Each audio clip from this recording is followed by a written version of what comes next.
Hi, it's Taylor.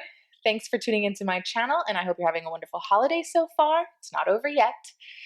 I wanted to talk today about what is your true self? I mean, people sort of bring this up a lot, like you're not being yourself, or just be your true self, be authentic. But what does it mean? I don't think people really know what this term means, and it drives me up the wall because they just try to pinpoint some specific finite identity that they feel like they should be coming to. I don't even know. Like, how do they even expect you to find this true self?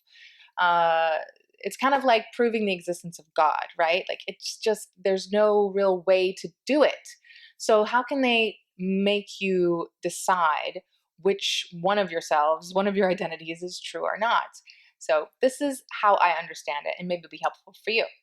If you don't know anything about me, I have a PhD in marriage, couples, and family therapy. I practiced as a mental health counselor and a marriage and family therapist for 14 years. I retired in 2019, and now I work for myself as an independent consultant because basically, I really believe that I need to bring my true self into my work and for people to seek me out based on my beliefs, my personality, and not just this image of a therapist that I would present in a therapy room. It's just something that I find is quite contradictory if you're going to open up and be honest in a therapy room, talking to someone who isn't honest about their beliefs, isn't honest about what they think and what they would assess if they were able to speak their mind freely, that they're not able to judge in regards to like if what you're doing is right or wrong, healthy or unhealthy, good or bad. It becomes kind of a moot point, like you could just talk to a robot, someone on the screen that's programmed to regurgitate the same responses, right? So I'm very clear about what I do with people, and those people that seek me out to work with me, they know what they're getting because I'm very clear and I'm transparent about what I think and how I feel and what those beliefs are that help guide the work that we do to what is right and healthy for you. So I bring my true self into my work, but what does that mean? What does being your true self actually mean? That concept is just thrown around. People talk about authenticity all the time, but a lot of people get it confused because authenticity is about congruence. So basically, your actions line up with your words and your feelings. And so that congruence is translated. It's a transparency that you have between you and other people, but also that you're not really putting on a show. You're not playing a role in a particular circumstance and then being passive aggressive about it by feeling or thinking something totally different behind it all, right?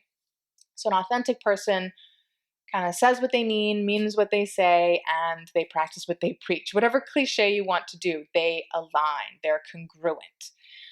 Now, it doesn't mean that they're necessarily likable, right? Like a lot of authentic people are not likable, and people seem to misunderstand that, right?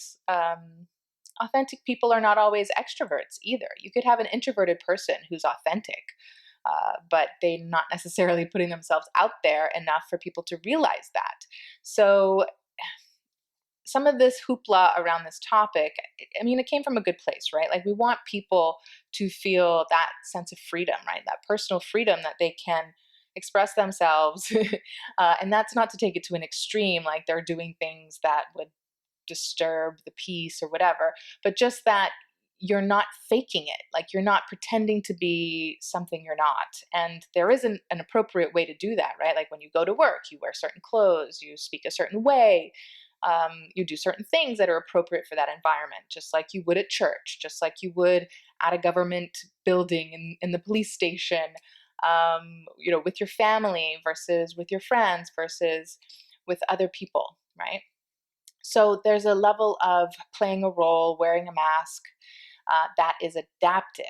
But if you're only doing that and you're never actually taking that guard or that mask off, and you're not able to just be at ease and not think so hard or try so consciously to behave in a way that you think you should be behaving for the sake of the other person, I was talking to a male client today, and this was a topic that was relevant for him. And he said, well, I'm always thinking about what is expected of me and bringing that out for the sake of the circumstance. And I said, yes, but you need the time and the space, the opportunity to just let your guard down and act the way that you expect yourself to act for your own reasons, right? You want to be true to you. And there is not one finite, fixed self that you have to be. Like, you can't, it's not like you have to discover which one of you is the real one out of 100 or 1,000 versions of yourself, right? You're probably a little bit of all of them, but it's not acting as if you are one of them. It's being able to be in harmony, like that. It's the integrated self. I mean, that's what it is. But it's who you want to be, who you prefer to be. That's what's important. So another topic that comes up that's related to this is the issue of the shadow. Now, I'm not trying to be all Jungian. I'm only borrowing the concept, but the point is there are elements of you that you don't like that much, right? There are elements of you that you try to hide, that you're ashamed of, and there are elements of you that you're really proud of and you want to shine. And so in that regard, I call it like the destructive side of you and then the constructive side of you. And knowing when and where those destructive elements may be useful, like making the most of them.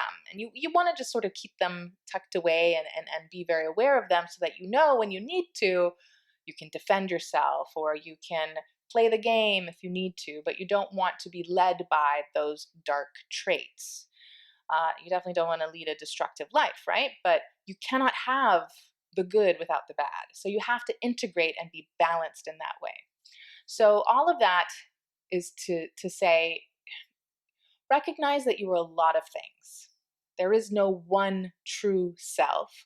And it's not healthy to always project what you think people expect of you. You need to know what you expect of yourself and what you're proud of and what makes you feel like your best self. That is your true self. And if you can take anything away from this video today, it's that.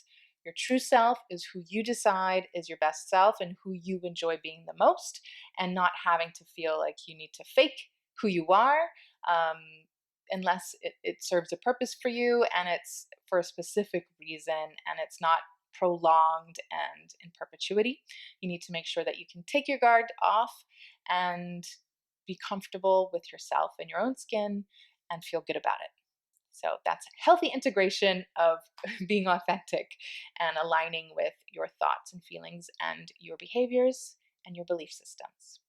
So talk to you soon. Ciao.